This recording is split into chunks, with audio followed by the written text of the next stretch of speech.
त्याबद्दल आणि काय सांगाल? सदरची प्रायव्हेट कंप्लेंट डिफेमेशनची आहे, मानहानीचं आहे. आणि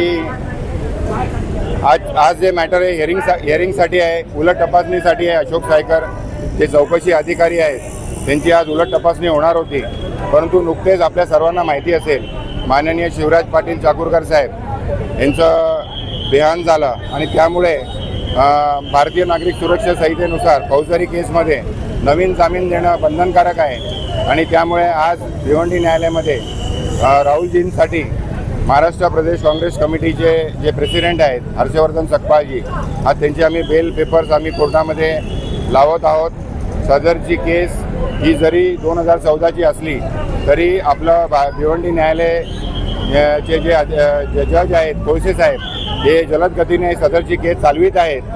आणि प्रत्येक या क्रिमिनल केसमध्ये फिर्यादी असो किंवा आरोपी असो प्रत्येकाला आपापलं साक्षीदार तपासणं बंधनकारक आहे. सगळ्यांना संधी समान मिळाली पाहिजे आणि त्यामुळे सदरची केस ही अतिशय जलद गतीने चालत आहेत. सर्वोच्च न्यायालयाचे निर्देश आहेत की MP-MLAच्या केसेस लवकरात लवकर चालले पाहिजे आणि त्या निर्देशानुसार आपले भिवंडी न्यायालयाचे न्यायाधीश सदरची केस जलद गतीने चालवित आहेत. आम्हाला सदर केसमध्ये न्याय मिळेल आम्हाला अशी आशा आहे आणि आम्हाला विश्वास आहे की हा केसचं सत्य सगळ्या जगासमोर येईल आणि आम्हाला भारतीय न्यायव्यवस्थेवर पूर्ण विश्वास आहे.